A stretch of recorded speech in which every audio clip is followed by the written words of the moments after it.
हामीले यो नबुझेर हामीले यो कतिसम्म हामीलाई आरोप लागेका छन् भने एमसीसी लागू भयो भने चाहिँ नेपालीहरू विदेश जानु पर्दैन भनेका छन् एमसीसीका दलालहरू। ल भन्नुहोस्, एमसीसी नेपालमा पास भयो भने तपाईँहरूको हाम्रा छोराछोरी कोही विदेश जानु पर्दैन अरे, यहाँ काम मिल्छ अरे।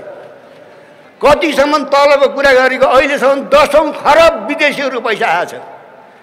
त्यसको ब्याज खर्च गरे होला उनीहरूले, यहाँ साउँ त उनीहरूले खाइरहेका छन्, ब्याज जनताको नाममा खर्च गरे होला। त्यस कारणले यस खालको झुट गरिरहेका छन् र जुनसुकै मूल्यमा पनि यदि हामीले यो चाहिँ एमसीसी खारेज गर्न सकेनौँ भने हाम्रो स्थिति अफगानिस्तानको हुनेछ, हाम्रो स्थिति इराकको हुनेछ, हाम्रो स्थिति चाहिँ सिरियाको हुनेछ। यो मैले भावावेशमा आएर भनेको छैन। त्यस कारणले 8 दलका साथीहरूले यो आयोजना गरेर नेपाली जनताहरूको बिचमा राष्ट्रियताको, सार्वभौमता, अखण्डताको सुरक्षाको लागि जुन सङ्गठित रूपले चाहिँ आवाज उठाइरहनु भएको छ, आज नेपालीहरूले चाहिँ देशको विभिन्न ठाउँमा एमसीसीको विरोध गरिरहेका छन्।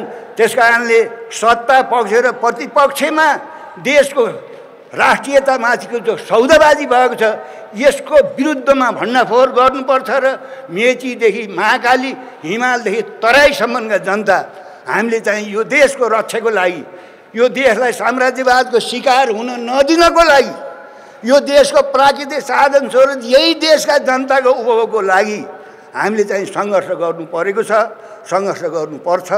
त्यसो हुनाले कुनै पनि देशको अस्तित्व त्यो देशका शासकले, त्यो देशका मुठीभर टाठाबाठाले होइन, त्यो देशका आम जनताले मात्रै लिन सक्छन्। हाम्रा भियतनामको लडाइँको अनुभव छ, कोरियाको छ, चीनको लडाइँको अनुभव छ। त्यसो हुनाले खास देश त हामीलाई चाहिने हो। अब तपाईँको चाहिँ साम्राज्यवादीको तपाईँको चाहिँ सौदा खाएर तपाईँको चाहिँ बस्नेहरू त विदेश पैसा पठाएका छन्, छोराछोरी उहीँ छन्, बुढेसकालमा उतै गएर बढ्छन्, अमेरिका, बेलायत, अस्ट्रेलिया। 1,23,000 विद्यार्थीहरू आजभोलि भिसा आशा अस्ट्रेलिया जानेछन्। हेर्नुहोस् त, 1,23,000 एउटो देशमा विद्यार्थीहरू वहाँ काम गर्न जाने हुन्। नेपाली जति सबै बाहिर पठाएर अरू देशको विकास। हाम्रो काम तपाईँको चाहिँ विदेशबाट कल थापेर ल्याएर बहुराष्ट्रिय कम्पनीको सामान खाने हाम्रो हविगत के भयो भन्नु त? आज देश कहाँ पुर्याए शासकहरूले? त्यसो भएर यो एमसीसीको भ्रम जुन पाइरहेछन् यसलाई चाहिँ खारेज गर्नुपर्छ। जबसम्म एमसीसी सम्झौता खारेज हुन्न तबसम्म नेपाली जनताले सङ्घर्ष गरिरहनुपर्छ। जनता नै कुनै पनि देशको निर्णायक शक्ति जनता हो। मुठीभर शासक शोषकले चाहिँ घुँडा टेक्नुपर्छ। जब 2007 सालमा नेपालबाट राणाहरू गए, राणाहरू स्वयं ब्रिटिस साम्राज्यवादको तपाईँ चाहिँ टेको लाएर नेपाली जनतालाई रैती बनाएर शासन गरिरहेका थिए। राणाहरूलाई नेपाली जनताले हटाएपछि 7 सालपछि नेपालको सत्तामा बसेकाहरूले नेपालको राष्ट्रियता, सार्वभौमता र अखण्डताको रक्षा गरेर होइन, त्यो राष्ट्रको अखण्डताको सौदाबाजी गरेर लगातार नेपालमा राज गरिराखे र देशमा यो चाहिँ 70 वर्षको अवधिमा धेरै देशहरूबाट आर्थिक सहायता आउने गरेको छ।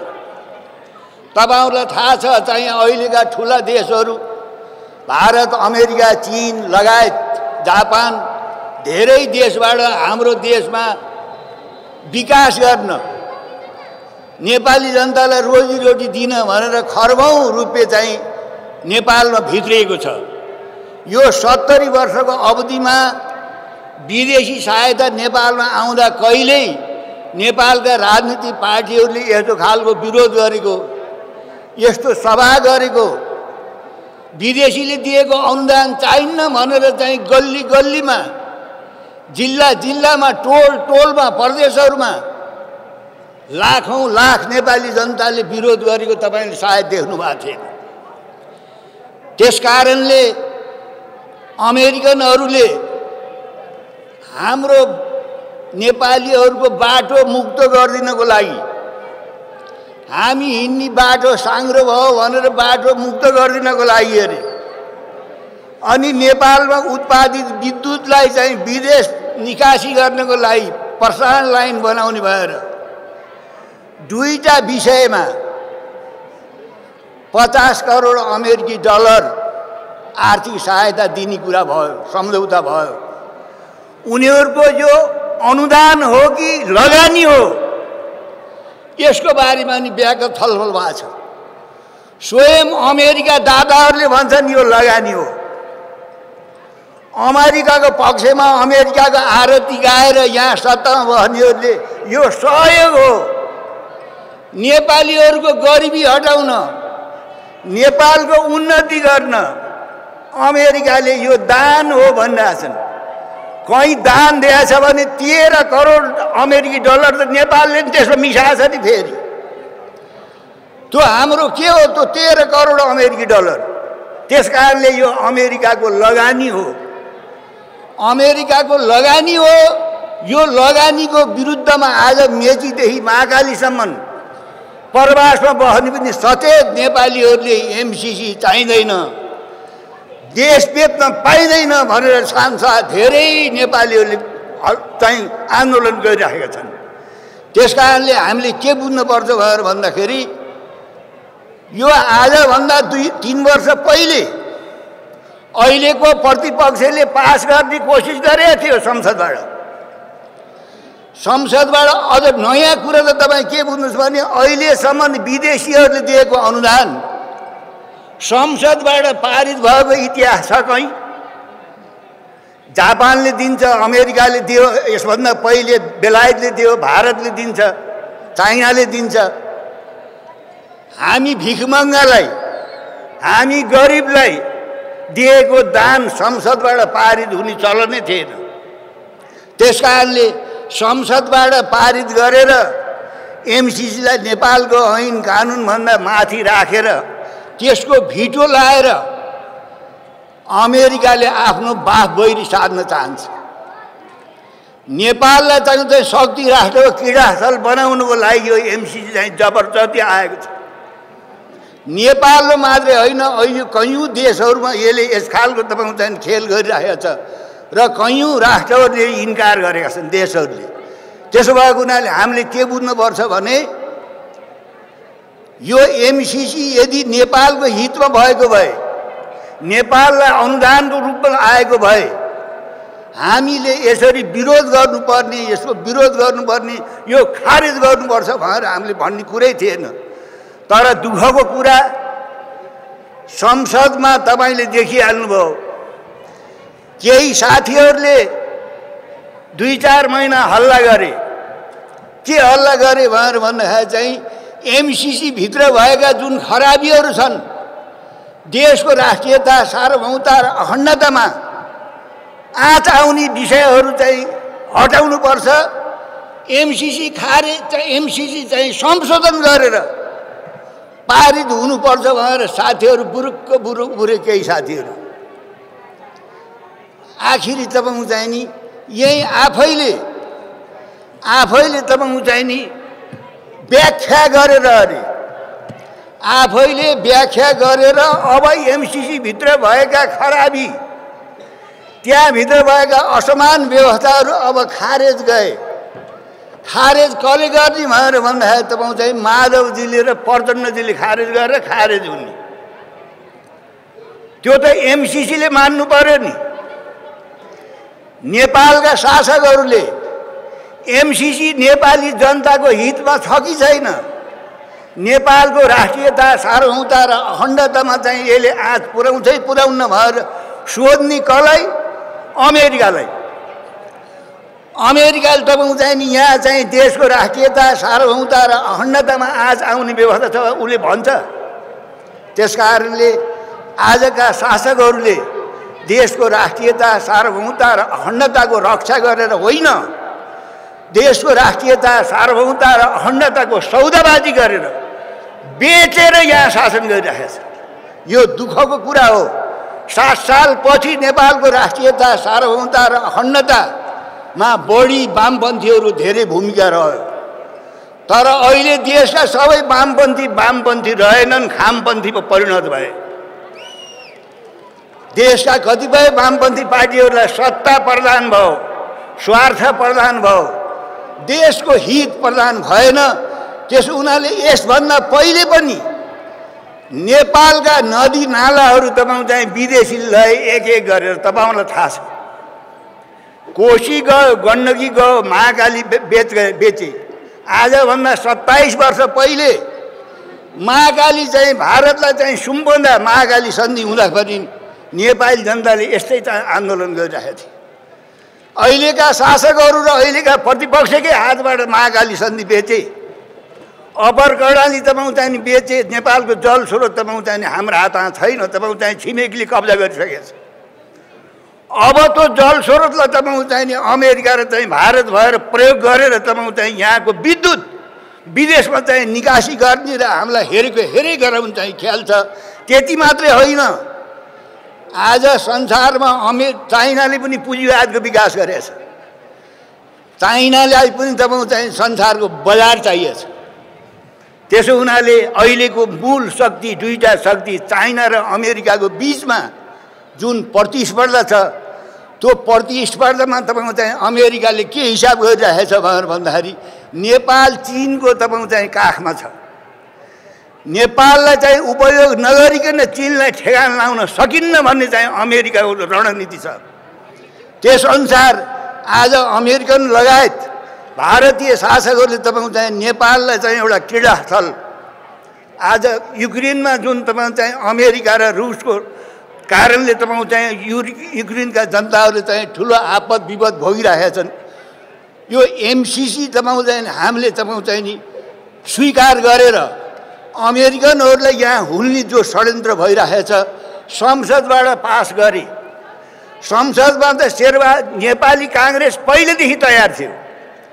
नेपाली काङ्ग्रेसले तपाईँ चाहिँ नि यहाँ उद्योग धन्दा निजीकरण, उदारीकरण गरेर तपाईँ चाहिँ राष्ट्रिय उद्योग धन्दा कल कारखानाहरू सब निजीकरण, शिक्षा निजीकरण, स्वास्थ्य निजीकरण, अनि तपाईँ चाहिँ अरू सार्वजनिक अरू सबै निजीकरण। त्यो निजीकरण तपाईँ चाहिँ साम्राज्यवादीहरूले उलाएको चाहिँ नीति हो। उदार अर्थतन्त्र, स्वास्थ्यको जिम्मा सरकारले नलिने, शिक्षाको जिम्मा सरकारले नलिने, रोजगारीको जिम्मा सरकारले नलिने, सबै बजारलाई व्यक्तिलाई। आज देख्नु त कम्युनिस्ट पार्टीको नामबाट तपाईँ चाहिँ आज जुन रजाइ गर्ने अनि समाजवाद, प्रजातान्त्रिक समाजवादको नामबाट आज देशमा जुन शासन गरिरहेका छन्, आज देश बर्बाद हुँदै गइरहेछ। आज दिनको 1500 2000 दरले तपाईँ चाहिँ नयाँ पिँढीहरू तपाईँ चाहिँ विदेशमा भागिरहेको छ। यहाँ तपाईँ चाहिँ हामी पुरै परनिर्भर छौँ। हामीलाई गुन्द्रुक पनि अरूले पठाइदिनु पर्ने। तिब्बतीयनहरूले जनै लगाउनन्, जनै उतैबाट आउँछ, हामी जनै तिब्बतबाट आएर हामी कति परनिर्भर भयौँ। यसरी हाम्रो अस्तित्व रहन्छ? ल भन्नुहोस्, हामीले गुन्द्रुकसम्म बनाउन नसक्ने अरबौँको तपाईँ चाहिँ नि खाद्यान्नहरू नेपाल बाहिर ल्याउनु पर्ने। त्यसो हुनाले अहिले तपाईँ चाहिँ त्यहाँ त्रिपुरेश्वरमा जानुहोस्, हजारौँ नयाँ युवा युवतीहरू पासपोर्ट बनाउने लाइनमा छन्। रित्तेको रित्तै छ देश। यहाँ बस्ने शासकहरूले तपाईँ चाहिँ साम्राज्यवादीहरूको तपाईँ चाहिँ सहायता लिएर यहाँ घुस खाएर भ्रष्टाचार गरेर मुलुक टाट पल्टाइरहेका छन्। 7 महिना भयो संसद चलेको छैन। न्यायपालिका ध्वस्त छ। कार्यकारिणीको काम चाहिँ घुस खुवाएर तपाईँ चाहिँ आफ्ना मान्छे ठाउँमा पठाउने। हेर्नु त देशको तपाईँ चाहिँ चाहिँ संसदको के अभिगत छ, कार्यकारिणीको के अभिगत छ। कति दिन भयो तपाईँ चाहिँ न्यायपालिका तपाईँ चाहिँ छेदविच्छेद भयो। त्यसो हुनाले आज राष्ट्रको अस्तित्वमै प्रश्न चिन्ह खडा भइरहेको छ। यो बेलामा यही बेला तपाईँ चाहिँ शक्ति राष्ट्रहरूले यहाँका शासकहरूलाई, यहाँको प्रशासनमा बस्ने मान्छेहरूलाई तपाईँको चाहिँ हात लिएर के गर्न सकिन्छ नेपालको प्राकृतिक साधन स्रोतमाथि केही गरिरहेका छन्। यति राम्रो मुलुक, यति राम्रो प्राकृतिक साधन स्रोत भएको मुलुक आज हामी संसारमा भिख मङ्गा भइरहेका छौँ। जहाज चढेर नेपालीहरू तपाईँ चाहिँ अरब जान्छन्, बाक्सा चाहिँ हजारौँ मान्छे सालमा आएको तपाईँ देखिरहनु भएको छ। यहाँका शासकहरूलाई कल कारखाना खोल्ने मतलब भएन, उद्योग धन्दा खोल्ने मतलब भएन, बहुराष्ट्रिय कम्पनीले बनाएको तपाईँ चाहिँ सामान लिएर यहाँ नेपाली जनतालाई चाहिँ ठगिराखेका छन्, खाइराखेका छन्। मुलुक नेपाललाई कसैले अब विश्वास गर्न थालेछ। शासकहरूले तपाईँ चाहिँ विशुद्ध साम्राज्यवादको दलाली गर्ने, उनीहरूको चाहिँ आशीर्वाद लिएर चुनाव जित्ने, सत्तामा जाने, अनि साम्राज्यवादीहरूले तपाईँ चाहिँ कुन योजना लागू गर्दाखेरि साम्राज्यवादीहरूको स्वार्थ पुरा हुन्छ? नेपालको राष्ट्रियता, सार्वभौमता र अखण्डताको होइन, साम्राज्यवादीहरूको स्वार्थमा काम गरिरहेका छन्। त्यसकारणले यो अहिले केही दिन पहिले 15 गते राति संसदबाट एमसिसी पारित गरे। मेचीदेखि महाकालीसम्म र प्रवासका ठाउँ-ठाउँमा नेपाली जनताले, देशभक्त नेपाली जनताले यो एमसिसी अमेरिकी साम्राज्यवादको यो चाहिँ षड्यन्त्र हो, योबाट चाहिँ नेपालको सार्वभौमता, भौगोलिक अखण्डतामाथि यसले चाहिँ उगर्छ, तपाईँ चाहिँ खतरा पुर्याइरहेछ, यसलाई खारेज गर्नुपर्छ। जुन देशले यसको चाहिँ विकृति विसङ्गति थाहा पाए ती देशहरूले तपाईँ चाहिँ नि स्वीकार गरेनन्। यहीँ छिमेकी श्रीलङ्काले गरेन, कतिपय देशहरूले तपाईँ चाहिँ फिर्ता गरे। तर यहाँका शासकहरूले यो चाहिँ रकम बुझेर देशलाई तपाईँ चाहिँ नि उन्नति गर्ने, विकास गर्ने भनेर अहिलेसम्म संसदबाट पारित नहुँदै 4.5 अरब गुल्छरा उडाइसकेका छन्, खाइसकेका छन्। संसदबाट पारित गर्नै पर्छ भने पारित नभइकन खर्च गर्न पाइन्थ्यो। अहिले पनि एमसिसीको अब 16 लाख रुपियाँ महिनावारी चल्ला भन्नु, हाम्रो जस्तो गरिब देशबाट चाहिँ आएको तपाईँ आर्थिक सहायता गुल्छरा उडाइरहेका छन्। त्यस हुनाले यहाँ त सजिलो के भयो भने प्रजातान्त्रिक समाजवादको गीत गाएर नेपाली जनतामाथि वर्षौँदेखि चाहिँ शासन गरेका त के छ भने 7 सालपछि कमसेकम वामपन्थीहरूले देशको राष्ट्रियता, सार्वभौमता र अखण्डताको रक्षा गर्ने काममा अग्रिम थिए। अहिले घुँडा टेके हेर्नुहोस्, एकातिर चाहिँ पार्टी कार्यकर्ताहरूलाई एमसिसी खारेज गर्नुपर्छ जुलुस निकाल्ने, अर्कोतिर तपाईँको चाहिँ नि अब त्यो कथित तपाईँको चाहिँ व्याख्यात्मक टिप्पणी भनेर अब तपाईँको चाहिँ बौद्धिक सम्पत्ति चाहिँ अमेरिकाको एमसिसीको हुन्न, नेपालीको हुन्छ। त्यो कसले लेख्ने, कसले त्यो प्रस्ताव कसले पेश गर्ने भने यहाँका एमसिसी पक्षधरहरूले, अमेरिकाले होइन। ल हेर्नुहोस्, एमसिसीको कानुन चाहिँ मुख्य हुन्छ, नेपालको कानुन चाहिँ गौण हुन्छ भन्ने कुरा कसले भनेको भने एमसिसीले होइन। जुन दिन तपाईँको चाहिँ नि यो चाहिँ संशोधन गऱ्यौँ भनेर यहाँ उनीहरूले यहाँ पास गरे, त्यसै दिन नेपाली काङ्ग्रेसका जिम्मेवार मान्छेहरूले भने यो चाहिँ यो यहाँका खराब धाराहरू हटाए जस्तो गरेको प्रचण्डजी र उसको चाहिँ के अरे माधवजीको तपाईँको चाहिँ लाज ढाक्न मात्रै हो भने त रामचन्द्रजीले भनिहाले। त्यही संसदमा नेपाली काङ्ग्रेसले भने, अमेरिकाले भन्यो तिमीहरूले यो पास गर्ने कि नगर्ने, पटक पटक यिनलाई चाहिँ थम्कायो। कसैले दिएको अनुदान हामीलाई चाहिँदैन भन्दाखेरि त मतलब नलिहुन्न भन्न तपाईँ सक्नुहुन्छ भनिरहेको छ त। अमेरिकी साम्राज्यवादले आज संसारभरि के गरेको छैन तपाईँलाई इतिहास थाहा छ। इराकमा जुन बेला तपाईँको चाहिँ त्यहाँको तेल कब्जा गर्नु थियो, आणविक अस्त्र चाहिँ त्यहाँ इराकले बनाइरहेको छ भनेर चाहिँ त्यहाँ राष्ट्रसङ्घले चाहिँ भन्दा पनि मानेन। इराकको के स्थिति भयो, अफगानिस्तानको के स्थिति भयो। त्यस कारणले हाम्रो जस्तो कमजोर देशका चाहिँ शासकहरूलाई खेलाएर, उनीहरूलाई किनेर, उनीहरूलाई भाडामा लिएर तपाईँको चाहिँ नि यो देशको प्राकृतिक साधन स्रोतमाथि जुन तपाईँको चाहिँ दाइँ हाल्ने काम भएछ। आज मुलुक हरिकङ्गाल हुँदै गइरहेछ, बेरोजगार भइरहेछ, नेपाली जनता त बेवारसै भइरहेछन्। यो स्थितिमा साम्राज्यवादीहरूलाई हुलेर यहाँको प्राकृतिक साधन स्रोतमाथि विदेशीहरूलाई जुन दाइँ हाल्ने चाहिँ कुकरमा भइरहेछ, यसको विरोध तपाईँको चाहिँ नेपाली जनताले बाहेक अरूले गरेर मिल्दैन।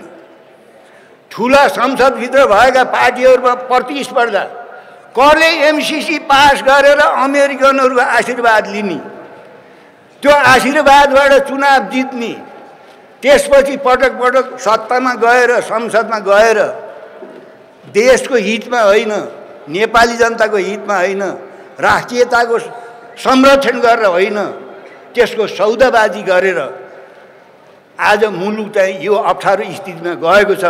त्यसो भएको हुनाले मैले उपस्थित सबै सम्पूर्ण दाजुभाइ दिदीबहिनीहरूलाई के भन्छु भने यति भन्दै यहाँहरूसँग बिदा हुन्छ।